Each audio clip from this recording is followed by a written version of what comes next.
আমাদের মতো দুর্বল দেশের মানুষগুলোকে ভিনদেশীরা, বিজাতিরা তারা আমাদেরকে বিভক্ত করে এবং ডিভাইড অ্যান্ড রোল গেম তারা খেলে আমাদের ব্যাপারে। আমরা জানি সবাই, কিন্তু এরপরও আমরা ফাঁদে পা দিই। আমাদের মধ্যে তারা বিভক্তি সৃষ্টি করে, সেখানে সে তারা মৌলবিধি মাতবরি করে, এবং আমরা কোমরটা সোজা করে আজও পর্যন্ত 50 বছর বয়স হয়েছে আমাদের, এই দেশটা আমরা এখনো দাঁড়াতে পারিনি। এর অন্যতম কারণ হলো আমাদের এই বিভক্তিগুলো, এই বিরোধগুলো, আমাদের এই পারস্পরিক যে লড়াই, এটা আমাদেরকে এগুতে। আল্লাহ সুবহানাহু ওয়া তাআলা আমাদের জন্য, বিশেষ করে ঈমানদারদেরকে লক্ষ্য করে, পরস্পরে ঐক্যবদ্ধ থাকা এটাকে আমাদের জন্য আবশ্যক করে দিয়েছেন, নির্দেশ জারি করেছেন। আর বিচ্ছিন্ন হওয়া, বিভক্ত হওয়া এটাকে আমাদের জন্য হারাম করে দিয়েছেন। এই জন্য ঈমান সবসময় ঐক্যের আহ্বান করে। ঈমানদার সবসময় ঐক্যবদ্ধ থাকতে হয়, কারণ এটা ঈমানের দাবি। আল্লাহ সুবহানাহু ওয়া তাআলা বলেছেন, ওয়া'তাসিমু বিহাবলিল্লাহি জামিআন ওয়া লা তাফাররাকু, তোমরা আল্লাহর রশিকে সবাই মিলে আঁকড়ে ধরো, ওয়া লা তাফাররাকু, আর তোমরা বিচ্ছিন্ন হয়েও না, বিভিন্ন দলে দলে, গ্রুপে গ্রুপে বিভক্ত হয়েও না। ওয়াযকুরু নি'মাতাল্লাহি আলাইকুম, আর আল্লাহর নিয়ামতের কথা তোমরা স্মরণ করো। ইয কুনতুম আ'দাআ, যখন তোমরা শত্রু ছিলে। নবী করিম সাল্লাল্লাহু আলাইহি সাল্লাম মদিনায় যখন এসেছেন, তার হাতে হাত রেখে তার প্রতি ঈমান আনয়ন করে ইসলামের সুশীতল ছায়ায় আসার আগে মদিনার মানুষদের মধ্যে যে বহুদা বিভক্তি ছিল, সেদিকে ইঙ্গিত করে আল্লাহ বলছেন, ইয কুনতুম আ'দাআ, স্মরণ করো সেই সময়ের কথা যখন তোমরা পরস্পর ভয়ঙ্কর শত্রুতায় লিপ্ত ছিলে। যুগ যুগ ধরে তোমরা এক গোত্র আরেক গোত্রের বিরুদ্ধে যুদ্ধে লিপ্ত ছিলে। ফাসবাহতুম ফাআল্লাফা বাইনা কুলুবিকুম, আল্লাহ তাআলা তোমাদের পরস্পর অন্তরগুলোকে মিলিয়ে দিলেন, অন্তরগুলোর মধ্যে পরস্পরের প্রতি সম্প্রীতি, সৌহার্দ্য এমনভাবে সৃষ্টি করে দিলেন। ফাসবাহতুম বিনিআমাতিহি ইখওয়ানা, ফলে আল্লাহর নেয়ামতে তোমরা ভাই ভাই হয়ে গেলে একে অন্যের প্রতি। এই আয়াত আমাদেরকে ঐক্যবদ্ধ থাকার গুরুত্বের প্রতি সুস্পষ্ট নির্দেশনা দেয়, এবং বিভক্তি সেটার জন্য আমাদের জন্য কোনোভাবেই শোভনীয় নয়, সেটি বিষয় এখান থেকে পরিষ্কার বার্তা আমরা পেলাম। অন্য আয়াতে আল্লাহ বলেছেন, ওয়াতিউ আল্লাহ ওয়া রাসূলাহ, তোমরা আল্লাহ এবং তার রাসূলের আনুগত্য করো। তবে আল্লাহ এবং তার রাসূলের আনুগত্যের পাশাপাশি ওয়ালা তানাযাউ, তোমরা পরস্পর বিবাদে লিপ্ত হইও না। ফাতাফশালু, যদি বিবাদে লিপ্ত হও তাহলে তোমরা হেরে যাবে, দুর্বল হয়ে যাবে, তোমরা ব্যর্থ হয়ে যাবে। ওয়াতাযহাবা রিহুকুম, এবং তোমাদের শক্তি, তোমাদের সামর্থ্য এটা চলে যাবে, বাতাস চলে যাবে, পাওয়ারটা চলে যাবে, থাকবে না। আর এই ঐক্যবদ্ধ থাকার জন্য ভিন্ন ভিন্ন মতের মানুষগুলোকে নিজের ভাই মনে করে কাঁধে কাঁধ মিলিয়ে বৃহত্তর স্বার্থে একযোগে কাজ করার জন্য প্রয়োজন হয় পরম ধৈর্য এবং সবরের। এই জন্য আল্লাহ তাআলা আয়াতের পরের অংশে বলেছেন, ওয়াসবিরু, আর ধৈর্য ধারণ করবে, মাথা গরম করা যাবে না, সীমা লঙ্ঘন করা যাবে না। ভিন্ন মতের মানুষদের সাথে থাকতে গেলে, কাঁধে কাঁধ মিলিয়ে ঐক্যবদ্ধ থাকতে গেলে ধৈর্য ছাড়া, সবর ছাড়া কোনোদিনই সম্ভব না।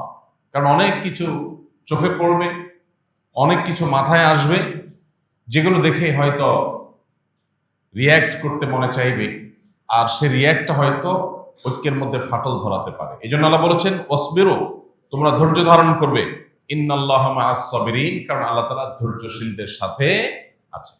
এই আয়াতটা একেবারে পরিষ্কারভাবে আমাদের জন্য বিভক্তিকে নিষিদ্ধ ঘোষণা করেছে, হারাম ঘোষণা করেছে।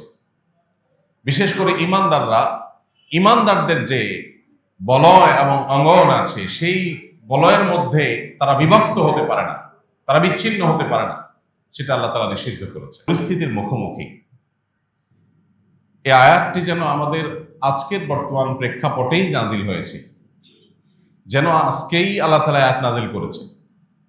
আয়াতটার অর্থের দিকে যদি আমরা লক্ষ্য করি, আবারও দেখব, আল্লাহর আনুগত্য, রাসূলের আনুগত্য করা, ভালো কাজ করা, সেগুলো আপন জায়গায় করতে হবে, কিন্তু এগুলো করার পাশাপাশি আরেকটা জিনিস এডিশনালি আমাদের করতে হবে, তা হলো কোনোভাবে নিজেদের মধ্যে বিবাদ বিতণ্ডায় লিপ্ত হওয়া যাবে না। এটা একেবারে একটা পারিবারিক পর্যায় থেকে নিয়ে রাষ্ট্র বা আন্তর্জাতিক পরিমণ্ডল পর্যন্ত প্রত্যেকটা ক্ষেত্রের জন্য সমানভাবে প্রযোজ্য। একটা পরিবার যদি সুসংহত, সুসংগঠিত, শক্তিশালী এবং ভালো অবস্থানে থাকতে চায়, তাহলে পরিবারের সদস্যদের মধ্যে, ভাই বোনদের মধ্যে, স্বামী স্ত্রীর মধ্যে ভিন্ন ভিন্ন মত থাকা সত্ত্বেও ঐক্যবদ্ধ থাকার চেষ্টা করতে হবে। পরস্পরের শ্রদ্ধাশীলতা, এটার চর্চা করতে হবে, তা না হলে কোনোদিন একটা পরিবার সুসংহত থাকতে পারে না। ঠিক একইভাবে একটা মসজিদ ভিত্তিক মহল্লা, একটা মসজিদ ভিত্তিক সমাজ, এটা সমাজের মধ্যে আদর্শ সমাজ হতে পারবে, নিজেদের অবস্থানকে শক্তিশালী করতে পারবে যদি নিজেদের মধ্যে বিভিন্ন বিষয়ে মতভিন্নতা থাকবে, থাকাটাই স্বাভাবিক। সেই মতভিন্নতা থাকা সত্ত্বেও যদি একে অন্যকে ধারণ করে, একে অন্যের প্রতি রেসপেক্ট করে, একে অন্যের ভালো গুণগুলোকে দেখে খারাপগুলোকে ইগনোর করে যদি পাশে একে অন্যের থেকে চলতে পারেন, তাহলে সেই মসজিদ মহল্লা এটা হবে আদর্শ মসজিদ মহল্লা, তাদের হবে সামাজিক অবস্থান অনেক শক্তিশালী। ঠিক একইভাবে একটি রাষ্ট্র তখনই শক্তিশালী হবে যখন রাষ্ট্রের ভিন্ন ভিন্ন বহু মত, বহু পথের মানুষগুলো তারা পরস্পরের প্রতি শ্রদ্ধাশীল থাকে, কেউ কাউকে খোঁচাখুচি না করে, কেউ কাউকে আঘাত না করে, বিভিন্ন মতের মানুষদেরকে ধারণ করতে পারে। এই জিনিসটা করা ছাড়া একটা রাষ্ট্র কখনো শক্তিশালী বা সুসংহত অবস্থানে যেতে পারে না। এই যে আল্লাহ তাআলা বলেছেন, ওয়ালা তানাযাউ, তোমরা পরস্পরের মধ্যে বিতণ্ডা, ঝগড়া, বিবাদে লিপ্ত হইও না। যদি হও ফাতাফশালু, তাহলে তোমরা ব্যর্থ হয়ে যাবে, জাতি হিসাবে তোমরা ব্যর্থ হয়ে যাবে। ইমানদারদেরকে বিশেষ করে আল্লাহ তাআলা লক্ষ্য করে বলেছেন, এটি সবার জন্য প্রযোজ্য, যে কেউই যদি নিজেদের মধ্যে বিতণ্ডা লিপ্ত হয় তাহলে তারা ব্যর্থ হয়ে যাবে, তারা হেরে যাবে, তাদের অস্তিত্ব তারা টিকাতে পারবে না, এবং এর ফলশ্রুতিতে তাদের শক্তিটা এটা শেষ হয়ে যাবে, বাতাস ফুরিয়ে যাবে। আর এটার জন্য প্রয়োজন হয় সবরের, ধৈর্যের। আল্লাহ তাআলা আমাদেরকে ধৈর্য ধারণ করার তৌফিক দান করুন। ভাইরা আমার, আমরা অনেক ফরজের কথা শুনেছি, এই ফরজের কথা হয়তো অনেকেই শুনি নাই। সেটা হলো মুসলমানরা পরস্পরের প্রতি সহানুভূতিশীল থাকা এবং মুসলমানদের মধ্যে কোনো প্রকার বিচ্ছিন্নতা, বিভক্তি, গ্রুপ এগুলো সৃষ্টি না করে ঐক্যবদ্ধ থাকার চেষ্টা করা, এটা কিন্তু কোরআনের নির্দেশ এবং ফরজ। আর মুসলমানদের মধ্যে কোনো বিভক্তি সৃষ্টি করা এবং কোনো প্রকার বিচ্ছিন্নতা সৃষ্টি করা, গ্রুপ সৃষ্টি করা, এটা পরিষ্কারভাবে নিষিদ্ধ এবং হারাম। এই ফরজের সাথে আমরা হয়তো অনেকে পরিচিত না, যে ফরজের ব্যাপারে কোরআন বারবার আমাদেরকে স্মরণ করিয়ে দিয়েছে। নবী সাল্লাল্লাহু আলাইহি ওয়াসাল্লাম বারবার আমাদেরকে বলেছে। নবী সাল্লাল্লাহু আলাইহি ওয়াসাল্লাম বলেছেন, ইয়া আইয়ুহান নাস, হে লোক সকল, আলাইকুম বিল জামাআহ, তোমরা সবাই জামাতবদ্ধ, ঐক্যবদ্ধ থাকবে। ওয়া ইয়াকুম ওয়াল ফুরকাহ, আর তোমরা বিচ্ছিন্ন হবে না। এখানে জামাতবদ্ধ হওয়ার মানে কোন একটা দল বা কোন একটা গ্রুপ এটার সাথে সম্পৃক্ত হওয়াটা এই আয়াতে, এই হাদিসে উদ্দেশ্য না, বরং এই হাদিসের উদ্দেশ্য হলো মুসলমানদের যে মৌলিক আদর্শ আছে, মুসলমানদের সাধারণ যে চিন্তা এবং দর্শন আছে, সেই মুসলমানদের সাধারণ স্রোত, ফ্লো, এটার বাইরে না যাওয়া। সেই সাধারণ স্রোতের মধ্যে থেকে আমরা বিভিন্ন প্ল্যাটফর্ম গড়ে তুলতে পারি, বিভিন্ন সংগঠন হতে পারে, বিভিন্ন প্রতিষ্ঠান হতে পারে, বিভিন্ন অর্গানাইজেশন হতে পারে, বিভিন্ন মুভমেন্ট হতে পারে। প্রত্যেকে যার যার চিন্তাধারা, প্রত্যেকে যার যার আদর্শ, তিনি যেটাকে সঠিক মনে করছেন সেটার আলোকে যে পদ্ধতিতে কাজ করলে ইসলাম এবং মুসলিমদের স্বার্থ রক্ষা হবে বলে মনে করছেন, সেই পদ্ধতি তিনি আগালেন। এবং এর বাইরে অন্য কোনো পদ্ধতির সাথে তার ভিন্ন মত থাকতে পারে, সেটাও তিনি নিয়মতান্ত্রিক যথাযথভাবে বললেন, এতে কোনো দোষ নেই, এবং এইভাবে সুসংগঠিত থাকতেও নিষেধ নেই। কিন্তু এই হাদিসে যে আমাদেরকে বলা হয়েছে যে তোমরা সবাই মিলেমিশে ঐক্যবদ্ধ থাকবে, সে ঐক্যবদ্ধ থাকা বলতে মুসলিমদের বৃহত্তর যে ঐক্য, সেটার কথা বলা হচ্ছে। অতএব এই বিষয়টা আজ আমাদেরকে বিশেষভাবে নজর দিতে হবে, গুরুত্ব আরোপ করতে হবে। ভাইরা আমার, নোমান ইবনে বাশির রাদিয়াল্লাহু তাআলা আনহু একটা হাদিস রয়েছে, তিনি বলেছেন, আল জামাআতু, নবী সাল্লাল্লাহু আলাইহি ওয়াসাল্লাম বলেছেন, আল জামাআতু রাহমাহ ওয়াল ফুরকাতু আযাব। যে কোনো জাতি, আমরা আবারও বলছি, যদি এটি ইসলাম এবং মুসলমানদের বৃহত্তর জামাতকে, বৃহত্তর মুসলমানদের পুরো শক্তিকে বোঝানো হয়েছে, কিন্তু এটার ইমপ্লিমেন্টেশন যেই লেভেলে, যেই লেয়ারে, যেই পর্যায়ে হবে সেখানে সুফল পাওয়া যাবে।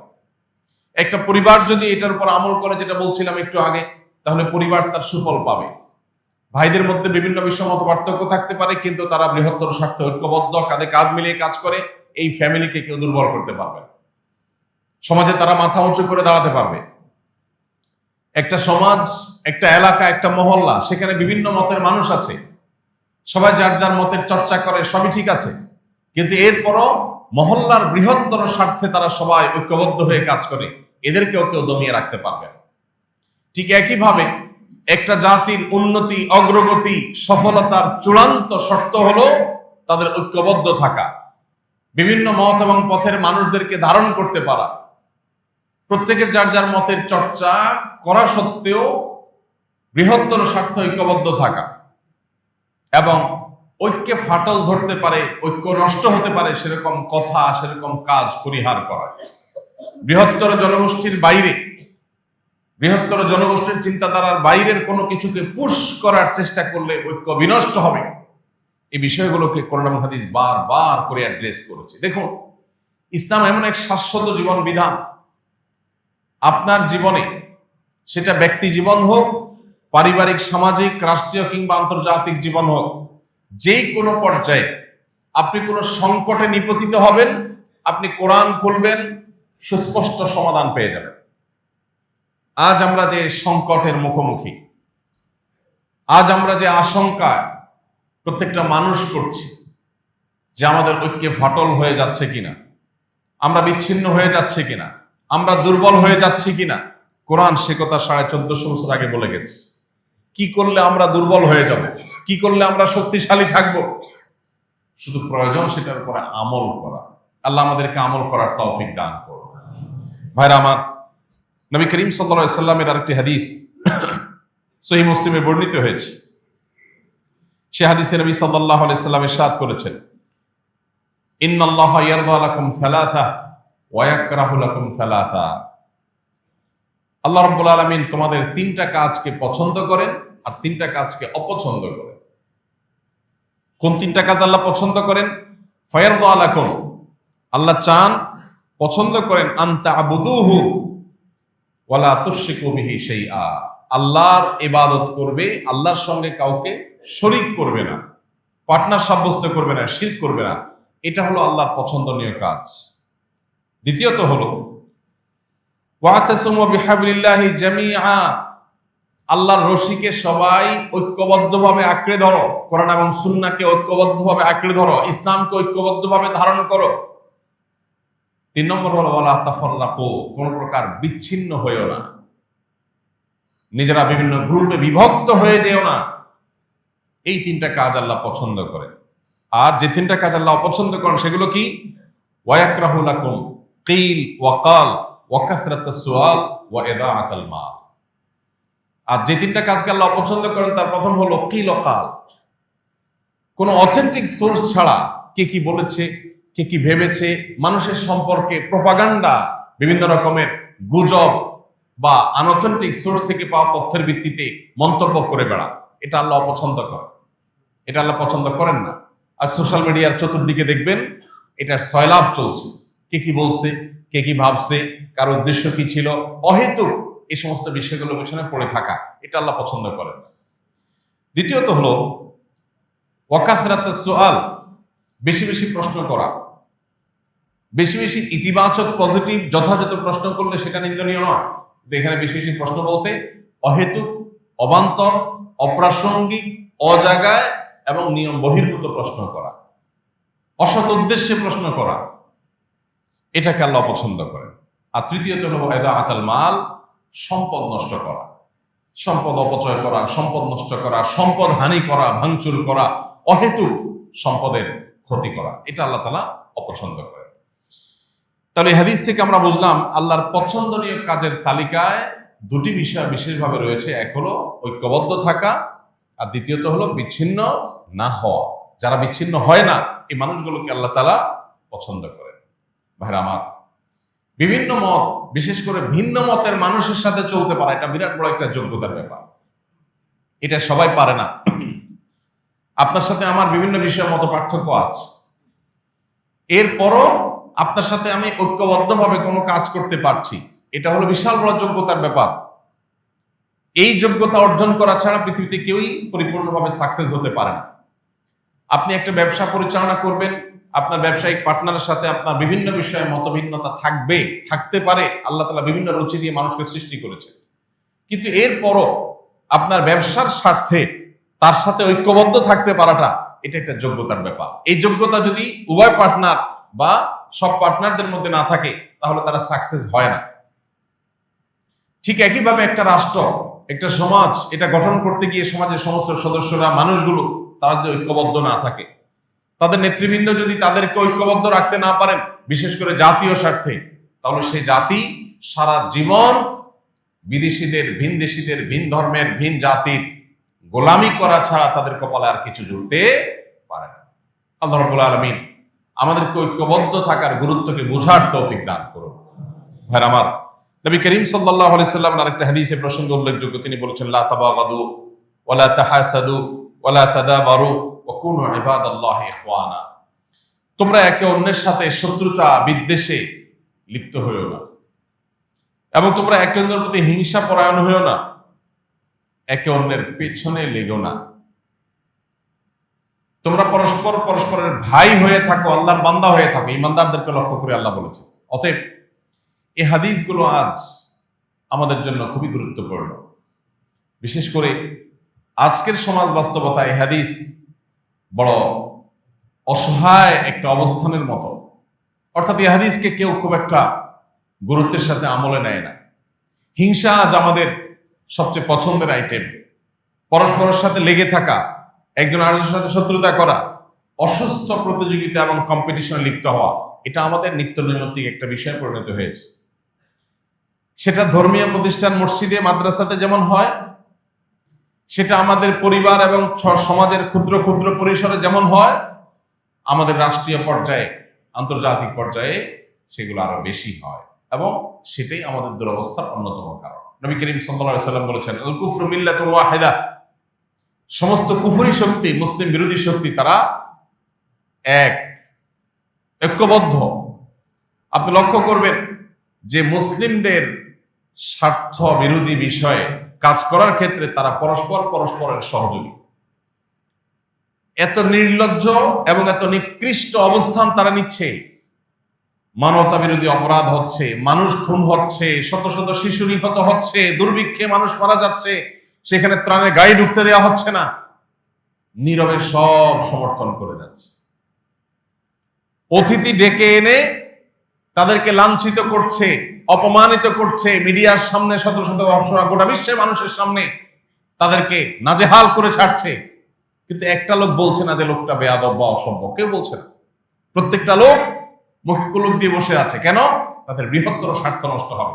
একটা উদ্ভট, একটা উন্মাদ, একটা পাগল, একটা অসুস্থ মস্তিষ্কের মানুষকেও নীরবে নিবৃতে তারা সমর্থন করে যায় তাদের বৃহত্তর স্বার্থে। সে জানে এবং তার সাথেও ভিন্ন মত আছে, কিন্তু এরপরও তার স্বার্থে সে চুপচাপ থাকে, নীরব থাকে। আর আমরা সব বিষয়ে একমত থাকা সত্ত্বেও আমরা একে অন্যকে খোঁচাখোঁচি না করলে, বিরোধিতা না করলে, পিছনে লাগালাগি না করলে আমাদের পেটের ভাত হজম হয় না। আর এই জন্য বলেছি, এই হাদিসটা আজ বড় অসহায় হয়ে গেছে। এই হাদিসের কোনো বাস্তবায়ন আমাদের জীবনে খুব একটা দেখা যায় না, লক্ষ্য করা যায় না। এই জন্য ভাইরা, অন্যান্য ফরজের সাথে, অন্যান্য আমলের সাথে এই আমলটা, এই ফরজটার প্রতি আমাদের বিশেষভাবে মনোযোগী হতে হবে। তা হলো ঐক্যবদ্ধ থাকার চেষ্টা করা। আল্লাহ আমাদের সেই তৌফিক দান করুন। এই মসজিদ আমাদেরকে ঐক্যবদ্ধ থাকার শিক্ষা দেয়, এই নামাজ আমাদেরকে ঐক্যবদ্ধ থাকার শিক্ষা দেয়। দেখুন, আপনি যখন নামাজের কাতারে দাঁড়িয়েছেন, আপনার প্রতিবেশী যার সাথে আপনার গন্ডগোল হতে পারে, নামাজের তার পাশেই আপনি দাঁড়িয়ে নামাজ পড়ছেন, কাঁধে কাঁধ মিলিয়ে একটা কাতারে দাঁড়াতে পারা সহজ কথা না। সে কাজটা নামাজ করছে। আপনি আরেকটা ইসলামিক দল, তাদের আইডিওলজির সাথে আপনার ভিন্ন মত আছে, এরপরও আপনারা নামাজের জামাতে কাঁধে কাঁধ মিলিয়ে দাঁড়াচ্ছি। এটা ঐক্যের শিক্ষা দেয় যে মত ভিন্ন হতে পারে, কিন্তু নামাজ আমাকে একত্র করছে, আমাকে পাশাপাশি দাঁড়াতে উৎসাহিত করছে, উদ্বুদ্ধ করছে এবং ফাঁকা জায়গা রাখতে নিষেধ করছে। নবী সাল্লাল্লাহু আলাইহি সাল্লাম বলেছেন, খায়রুকুম আলিয়ানুকুম মানাকা ফিস সালাহ, তোমাদের ভিতরে সবচেয়ে ভালো মানুষ হলো তারা যারা নামাজের মধ্যে পাশের নামাজি ভাইয়ের জন্য তার কাঁধকে কোমল করে দেয়, হার্ড করে না, অর্থাৎ অন্য ভাইকে ধারণ করে, তাকে জায়গা করে দেয়। আপনি ভিন্ন মতের মানুষকে নামাজের মধ্যে ঐক্যবদ্ধ করছেন, মসজিদ থেকে বের হয়ে দুইজনের দুইটা কেবলা বানাচ্ছেন, দুজন দুজনের বিরোধিতা করছেন, শত্রুতা করছেন। ভাইরা আমার, এই জন্য এইটার চর্চা আমাদের সমাজে, আমাদের ব্যক্তিতে, আমাদের ভেতরে অনেক বেশি বাড়াতে হবে। আল্লাহ আমাদের সবাইকে সে তৌফিক দান করুন। আজ আমরা কিভাবে ঐক্যবদ্ধ থাকব সেই সূত্র আমরা খুঁজে বেড়াচ্ছি। পৃথিবীর মানুষকে ঐক্যবদ্ধ থাকার সবচেয়ে বড় শিক্ষা দিয়েছেন যিনি, তিনি হলেন মুহাম্মদ সাল্লাল্লাহু আলাইহি সাল্লাম। এটা কথার কথা নয়। তিনি শুধুমাত্র থিওরি দিয়ে ক্ষান্ত হন নাই, তিনি যে জীবন দর্শন উপস্থাপন করেছেন বিশ্ববাসীর কাছে, সেটা আল্লাহর দেওয়া জীবন দর্শন। সেই জীবন দর্শনের প্রত্যেকটা বিষয় তিনি যেমন থিওরি দিয়েছেন, সেটার বাস্তবায়ন তিনি করেছেন, সেটার প্রয়োগ তিনি করেছেন, দৃষ্টান্ত তিনি স্থাপন করেছেন। পৃথিবীর ইতিহাসের অন্যান্য মনীষী যারা মানুষের জীবন দর্শনের বিভিন্ন থিওরি দিয়ে গেছেন, জীবনে নিজে কোনোদিন বাস্তবায়ন করেন নাই। রাষ্ট্রবিজ্ঞান নিয়ে তার অনেক ভাবনা আছে, সেগুলো রেখে গেছেন, কিন্তু তিনি কখনো রাষ্ট্র চালায়া সেটার বাস্তবায়ন করে তিনি দেখাতে হয়তো পারেননি। কিন্তু মুহাম্মদ সাল্লাল্লাহু আলাইহি সাল্লাম এমন একজন মানুষ, তিনি যা বলেছেন সেটা নিজে করে দেখিয়েছেন। এরকম আরেকটা নজির আপনি পৃথিবীতে হয়তো খুঁজে পাওয়া কঠিন হবে। ভাইরা আমার, কিভাবে আমরা ঐক্যবদ্ধ থাকবো তার সবচেয়ে বড় এক্সাম্পল, সবচেয়ে বড় উদাহরণ মুহাম্মদ সাল্লাল্লাহু আলাইহি সাল্লাম। আমরা শুরুতে যে আয়াত তেলাওয়াত করছি, সেই আয়াতে কিন্তু সেই সূত্র রয়েছে। আল্লাহ রাব্বুল আলামিন বলেছেন, ওয়াযকুরু নি'মাতাল্লাহ, হে মদিনাবাসী, হে মুসলমানেরা, তোমরা আল্লাহর সেই নিয়ামতের কথা স্মরণ করো। ইয কুনতুম আ'দাআ, যখন তোমরা পরস্পরের শত্রু ছিলে। আউস খাজরাজ, বনু কুরাইজা, বনু নাজির, মক্কার গোত্রগুলো পরস্পরের সাথে এমন ভাবে বিদ্বেষ, শত্রুতায় লিপ্ত হয়েছে, যুগ যুগ ধরে তারা যুদ্ধ করেছে। বাবা মারা যাওয়ার সময় ছেলেকে ওসিয়ত করে যেত যে আমি আমার অমুক গোত্র যারা আমার শত্রু, তাদের থেকে প্রতিশোধ পরিপূর্ণ নিয়ে তাদেরকে সমূলে শেষ করে যেতে পারলাম না, আমি চলে যাচ্ছি, তোমার কাঁধে দায়িত্ব দিয়ে গেলাম, তুমি বাকি কাজ করবা। সেই ছেলে আবার মরার সময় তার সন্তানকে ওসিয়ত করে যেত। এই ছিল যাদের ট্র্যাডিশন। আল্লাহ বলেছেন, ফাআল্লাফা বাইনা কুলুবিকুম, তোমাদের মধ্যে বহুদা বিভক্ত জাতিকে আল্লাহ তাআলা একত্র করে দিলেন। কিরকম একত্র করে দিলেন? আউস এবং খাজরাজ উভয় গোত্রের মানুষেরা নবী সাল্লাল্লাহু আলাইহি সাল্লামের নেতৃত্বে একই প্লেটে দস্তরখানে বসে তারা খাবার খেয়েছে এবং কাঁধে কাঁধ মিলিয়ে কান্নাহুম বুনিয়ানুম মারসুস, সীসা ঢালা প্রাচীরের মতো তারা একে অন্যের সাথে কাঁধে কাঁধ মিলিয়ে আল্লাহর রাহে লড়াই করেছেন, জিহাদ করেছেন।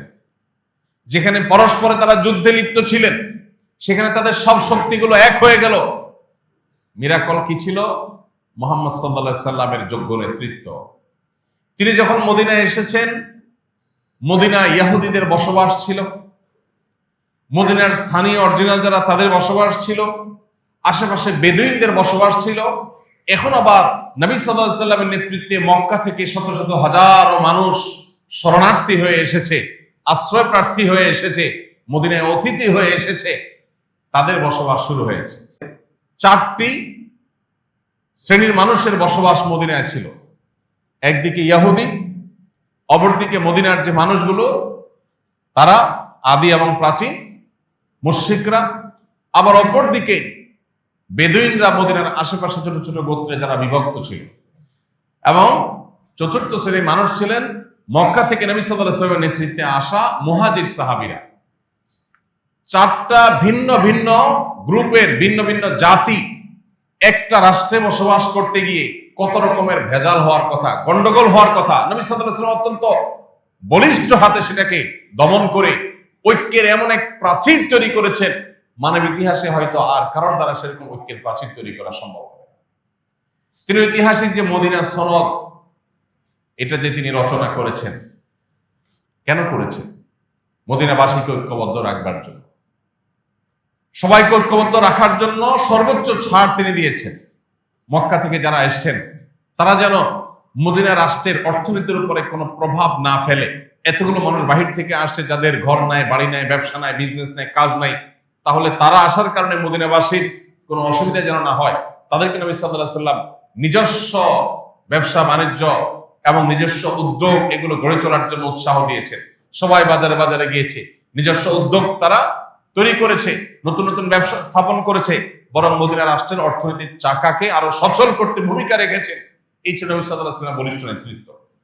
ইহুদিরা ঝামেলা করতে পারে, তাদের সাথে আগেই লিখিত চুক্তি করে ফেলেছেন, যাতে তারা গাদ্দারি করলে তাদের চুক্তির আলোকে তাদের বিরুদ্ধে অ্যাকশন নেওয়া যায়।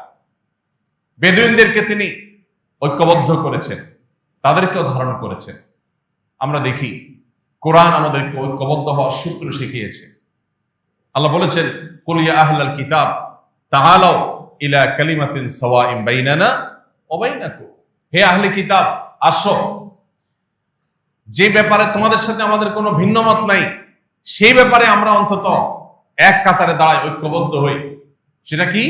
আল্লাহ না'বুদা ইল্লাল্লাহ, আল্লাহ ছাড়ার কারণে ইবাদত করব না, এই কথা তোমাদের ধর্মগ্রন্থ আছে, আমাদের ধর্মগ্রন্থ আছে। অতএব এই ব্যাপারে আসো আমরা এক সুরে কথা বলি, ঐক্যবদ্ধ থাকি। ঐক্যের মূল সূত্রগুলো খোঁজা এটা যোগ্যতার ব্যাপার, আর বিভক্তির সূত্র খোঁজা এটা শয়তানের কাজ, এটা কোনো মানুষ বা মুসলমানের কাজ হতে পারে। এই জন্য ভাইরা, আমাদের মধ্যে নবী সাল্লাল্লাহু আলাইহি ওয়াসাল্লামের ঐক্যের এই মূল সূত্রগুলোকে খুব বেশি ধারণ করার চেষ্টা করতে হবে। আপনারা লক্ষ্য করলে দেখবেন, মদিনায় নবী সাল্লাল্লাহু আলাইহি ওয়াসাল্লাম যখন এসেছেন, সেখানে কিন্তু আমরা যে 4টা জনগোষ্ঠীর কথা বলেছি, 4টা জাতির কথা বলেছি, পঞ্চম আরেকটা গ্রুপ ছিল মুনাফিকরা, যারা না ইহুদিদের সলিড ইহুদি ছিল, না মুসলমানদের ছিল। তারা মূলত দুই দলের সাথে তাল মিলিয়ে চলতো, বিশেষ করে মুসলমানদের প্রতি বিদ্বেষ লালন করত, কাফেরদের গুপ্তচরের ভূমিকায় অবতীর্ণ হতো। সেই মুনাফিক যারা, তারা তো আদতে মুসলমান ছিল না, তারা তো ইসলামের শত্রু ছিল। আল্লাহ কোরআনে মুনাফিকদের সম্পর্কে বলেছেন, তারা ফিদ্দারকিল আসফালা মিনান নার, জাহান্নামের সবচেয়ে অতল তলে তারা হারিয়ে যাবে, শাস্তি হবে তাদের। তাহলে যে মুনাফিকরা অমুসলিম, সেখানে মদিনায় অন্যান্য অমুসলিমদের মতো তাদের সাথে ট্রিট করার কথা ছিল, নবী সাল্লাল্লাহু আলাইহি ওয়াসাল্লাম সেটা করেন নাই। তারা মুসলমানদের বিরুদ্ধে, মুসলিম রাষ্ট্রের বিরুদ্ধে ষড়যন্ত্র লিপ্ত হয়েছিল, রাষ্ট্রের বিভিন্ন তথ্যকে তারা বাহিরে পাচার করত। নিয়ম অনুযায়ী তাদের মৃত্যুদণ্ড হওয়ার কথা ছিল, তাদের শাস্তি হওয়ার কথা ছিল, কিন্তু নবী সাল্লাল্লাহু আলাইহি ওয়াসাল্লাম সেটা একবারও করেননি। কেন করেননি? তিনি নিজে বলেছেন, যারা মুনাফিক তারা লেবাসে পোশাকে মুসলমান, তারা আমাদের মসজিদে এসে নামাজ পড়ে, আমাদের সাথে রোজা রাখে, হজ করে, ওমরা করে, মানুষ দেখে তাদেরকে মুসলমান মনে করে। মূলত তারা মুসলমান না, তারা মুসলমানদের শত্রু। কিন্তু মুসলিম সমাজে বসবাস করতে হলে সরাসরি শত্রুতা করা যাবে না, এজন্য তারা ভেগ ধারণ করেছে মুসলমানের। এই মানুষগুলোর বিরুদ্ধে যদি আমি এখন অ্যাকশন নেই, নবী সাল্লাল্লাহু আলাইহি ওয়াসাল্লাম বলেছেন, আমি যদি তাদেরকে বিচারের মুখোমুখি করি, তাদেরকে যদি শাস্তি দেই, তাহলে মুসলমানদের ব্যাপারে বিশ্ববাসীর কাছে ভুল বার্তা যাবে, অন্যান্য জাতি মনে করবে মুসলমানরা নিজেরা মারামারিতে লিপ্ত হয়ে গেছে। এটা যেন না হয়, সেজন্য মুনাফিকদের শাস্তি দেওয়া থেকে তিনি বিরত থাকলেন। তাহলে বোঝা গেল, ঐক্যবদ্ধ থাকতে গেলে বহু উল্টাপাল্টা দেখার পরও ঐক্যের প্রয়োজনে সেটাকে হজম করার অভ্যাস এবং শক্তি গড়ে তুলতে হবে। আরেকটা উদাহরণ আমরা দিতে পারি, নবী করিম সাল্লাল্লাহু আলাইহি ওয়াসাল্লাম যখন মক্কা বিজয় করলেন, মক্কা বিজয়ের পর আপনারা জানেন, কাবা ঘরের এক পাশে যে বুক পরিমাণ ওয়াল দিয়ে ঘেরাও দেওয়া আছে, রাউন্ড করা, যেটাকে হাতিমে কাবা বলা হয়, এটা কাবার ভেতরের অংশ ছিল। ইব্রাহিম আলাইহিস সালাম যে কাবা নির্মাণ করেছেন, সেটা এটা সহ ছিল। পরবর্তীতে নবী করিম সাল্লাল্লাহু আলাইহি ওয়াসাল্লামের দাদা আব্দুল মুত্তালিবের নেতৃত্বে কুরাইশরা যখন কাবার ওয়াল পুরান হয়ে ভেঙে পড়ে যাচ্ছে, এরকম অবস্থা, সেটাকে ভেঙে আবার পুনর্নির্মাণ করেছে, তখন তারা এই হাতিমের অংশটাকে বাহিরে রেখেছে, বারান্দার মতো এটাকে ঘেরাও দিয়েছে। তাহলে ইব্রাহিম আলাইহিস সালাম যে অংশটাকে পুরাটাকে মূল ওয়ালের অধীনে এনেছিলেন, তারা সেটা করে নাই, একটু বাহিরে রেখেছে। তো নিশ্চয়ই কাজটা সঠিক না, এই অর্থে যে পুরাটাই তো মসজিদ, এখন কিছু অংশ বাহির হয়ে গেল, ইব্রাহিম আলাইহিস সালামের ভিত্তিটা তো একটু নড়ে গেল। তো নবী করিম সাল্লাল্লাহু আলাইহি সাল্লাম আমাদের আয়েশাকে বলেছেন, আয়েশা, লাউলা কওমুকি হাদিসু আহদিন বিল ইসলাম, তোমার জাতি, তোমার বংশের লোক, এই মক্কার মানুষেরা যদি নতুন মুসলমান না হতো, তাহলে আমি এই কাবা ভেঙে আবার ইব্রাহিম আলাইহিস সালামের যে ভিত্তি তার উপরে পুরা চৌহদ্দির উপরে পুনর্নির্মাণ করতাম। অর্থাৎ একটা ভুল কাজ হয়েছে, ভুলটা সংশোধন আমি করতে চাচ্ছি, বাট আমি করব না, কারণ এটা করতে গেলে কি হবে, এরা মাত্র নতুন মুসলমান হয়েছে, এরা বলবে মোহাম্মদ আমাদেরকে ইসলামে দীক্ষিত করে দেখে আমাদের কাবা ভাঙা শুরু করে দিচ্ছে। ভুল বুঝবে, যাতে ঐক্যের মধ্যে ফাটল না হয়, যাতে বিভক্তি তৈরি না হয়, যাতে ভুল বোঝাবুঝি তৈরি না হয়, সেজন্য একটা উচিত কাজ পর্যন্ত না করা, এটা অবস্থা ভেদে, পরিস্থিতি ভেদে নবী সাল্লাল্লাহু আলাইহি ওয়াসাল্লামের আদর্শ থেকে আমরা শিখতে পাই। অতএব আজ আমাদেরকে জাতীয় স্বার্থে ঐক্যবদ্ধ হতে হলে সব কথা বলা যাবে না, সব কাজ করা যাবে না, বিশেষ করে আমাদের বিভক্তির হাত থেকে আমাদেরকে রক্ষা করার জন্য। আল্লাহ আমাদেরকে বুঝার তৌফিক দান করুন। ভাইরা আমার, ইসলাম আমাদেরকে সেজন্য বৈচিত্র্যময় ঐক্যের কথা বলে। ডক্টর খন্দকার আব্দুল্লাহ জাহাঙ্গীর রাহিমাহুল্লাহর একটা কথা আপনারা বারবার শুনেছেন, তিনি বলতেন ইত্তেহাদ মাআল ইখতিলাফ, এটি আমাদের ধারণ করতে হবে। বৈচিত্র্যময় ঐক্য, আপনার সাথে আমার বহু বিষয় ভিন্ন মত আছে, কিন্তু অনেক বিষয় আবার ঐক্যমত আছে। যে বিষয়ে আমরা একমত, সে বিষয়ে আমরা একসাথে কাজ করি। ভিন্ন মতের জায়গায় আমরা ভিন্ন হয়ে যাই, কিন্তু বিরোধিতা বা শত্রুতায় লিপ্ত না হয়ে। আল্লাহ রাব্বুল আলামিন ঐক্যের এই গুরুত্ব আমাদের বাসা বাড়িতে, আমাদের ব্যবসা বাণিজ্যে, আমাদের মসজিদ ভিত্তিক মহল্লায়, আমাদের সমাজ ভিত্তিক কার্যক্রমে, আমাদের রাষ্ট্রীয় কার্যক্রমে, আমাদের জীবনের প্রত্যেকটা ক্ষেত্রে এটাকে আল্লাহ তাআলা বাস্তবায়ন করার তৌফিক দান করুন। এটার গুরুত্বকে আমাদের আল্লাহ বোঝার তৌফিক দান করুন।